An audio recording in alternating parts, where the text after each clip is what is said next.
السلام علیکم ناظرین، میں محمد غفران آپ کا استقبال کرتا ہوں کون بنے گا جنتی کے ایک اور نئے ایپیسوڈ میں۔ آپ کا سوال ہے اسلام میں برتھ ڈے یعنی پیدائش کے دن کی خوشی منانا کیسا ہے؟ آپ کے آپشن ہے، پہلا فرض ہے، دوسرا سنت ہے، تیسرا جائز ہے، چوتھا ناجائز ہے۔ اس کا صحیح جواب دینے سے پہلے سوال کو صحیح طریقے سے سمجھیے۔ کسی بھی کام پر حلال یا حرام کا فتویٰ لگانے سے پہلے اس کام کی تحقیق کیجیے کہ اس کام میں کیا ہو رہا ہے، اسے دیکھیے کیا اس کام میں حرام طریقہ اپنایا جا رہا ہے یا اس کام میں حلال طریقہ اپنایا جا رہا ہے۔ پوری جانکاری حاصل ہونے کے بعد ہی اسے حلال یا حرام بولے۔ اب سوال کو سمجھتے ہیں۔ سوال ہے اسلام میں برتھ ڈے منانا کیسا ہے؟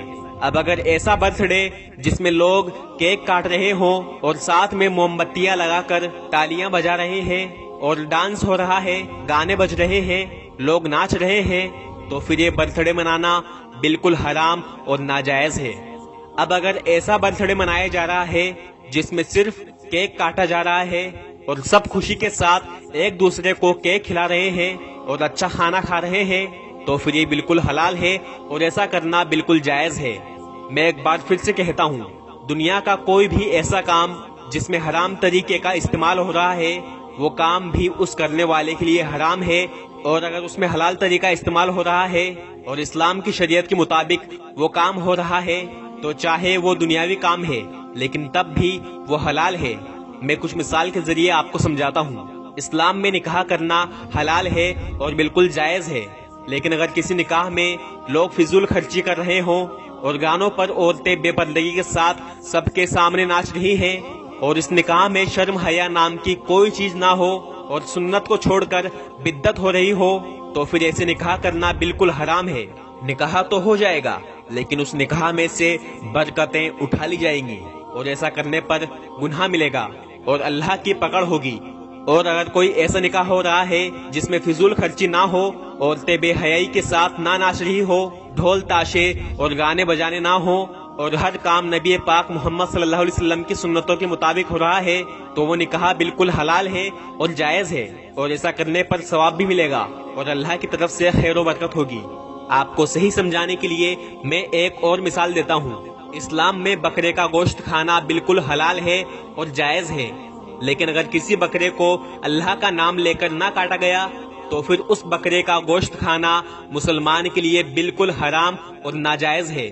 اب اگر کسی بکرے کو کاٹتے وقت اس پر اللہ کا نام لیا گیا ہے یعنی بسم اللہ اللہ اکبر پڑھا گیا ہے، تو پھر اس بکرے کا گوشت کھانا مسلمان کے لیے بالکل حلال ہے اور جائز ہے۔ اب اگر آپ کے گھر والے آپ کا برتھ ڈے منا رہے ہیں تو آپ خود دیکھیں کہ اس میں کوئی غلط طریقہ تو نہیں استعمال ہو رہا یا پھر کوئی بدعت تو نہیں ہو رہی۔ اگر آپ کے برتھ ڈے میں کوئی حرام طریقہ یا بدعت نہ ہو رہی ہو تو پھر آپ کے لیے برتھ ڈے منانا بالکل جائز ہے۔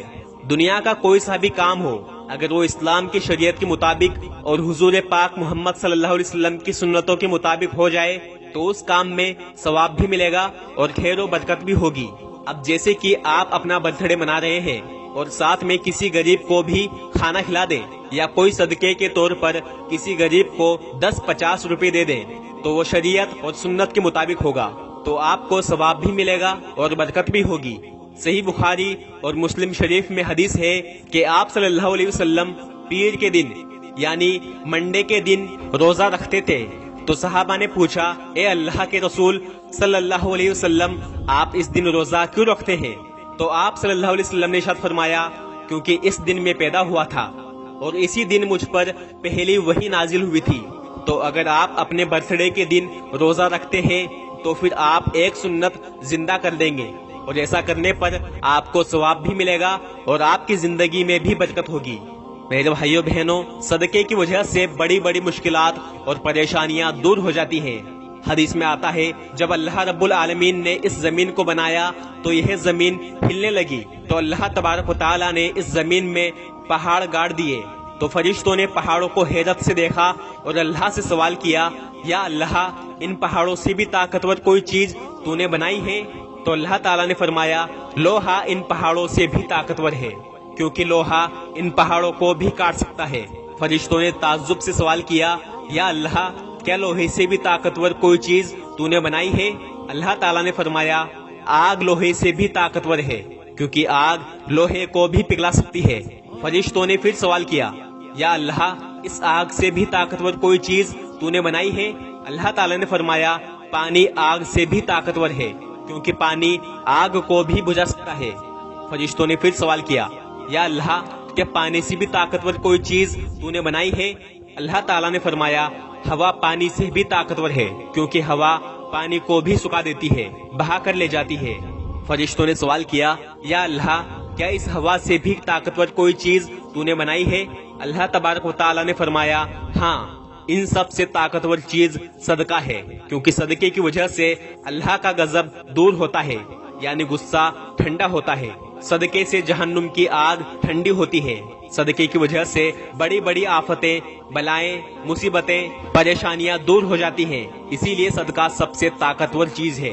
اس لیے ہمیں اچھے برے ہر وقت میں صدقہ کرنا چاہیے۔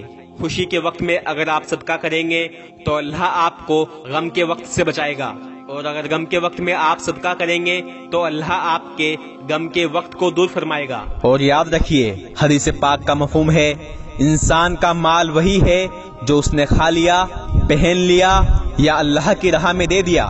بچا ہوا مال آنے والے لوگوں کا ہے، کیونکہ موت کا کوئی بھروسہ نہیں۔ اللہ قرآن میں فرماتا ہے، کلو نفس ذائقۃ الموت، ترجمہ، ہر نفس کو موت کا مزہ چکھنا ہے۔ لوگ برتھ ڈے کے دن خوشیاں مناتے ہیں، وہ سوچتے ہیں کہ ان کی زندگی کا 1 سال اور بڑھ گیا، جبکہ اس کا الٹا ہو رہا ہے، اس کی زندگی کا 1 سال اور کم ہو گیا۔ اس کی موت سے وہ 1 سال اور قریب ہو گیا۔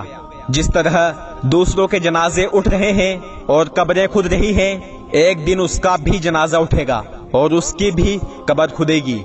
تو پھر خوشی کیوں منا رہا ہے؟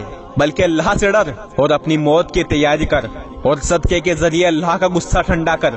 دنیا میں لوگوں کے آنے کا پتہ ہوتا ہے کہ پہلے دادا آیا، پھر باپ آیا، پھر بیٹا آیا، لیکن جانے کا کسی کو نہیں پتا۔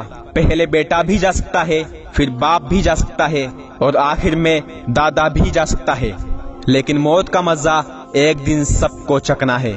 سمجھدار شخص وہ ہے جو اپنی موت سے پہلے اپنی موت کی تیاری کر لے اور اپنے رب اللہ کو راضی کر لے، اور جب اس کو موت آئے تو فرشتے اس کے لیے جنت کا ریشمی کفن اور بہترین خوشبو اپنے ساتھ لائے، اور اس کی قبر جنت کا باغ بن جائے۔ یہی لوگ ہیں جو دنیا میں بھی کامیاب ہیں اور آخرت میں بھی کامیاب ہوں گے۔ اللہ ہمیں صحیح سمجھ کر عمل کرنے کی توفیق عطا فرمائے، آمین ثم آمین۔ امید کرتا ہوں آپ کو سارا مسئلہ سمجھ آ گیا ہوگا، اور اب آپ اسی کے مطابق عمل کریں گے۔ اب میں آپ کو ایک نیا سوال دیتا ہوں، جس کا جواب آپ کو دینا ہے کمنٹ باکس میں۔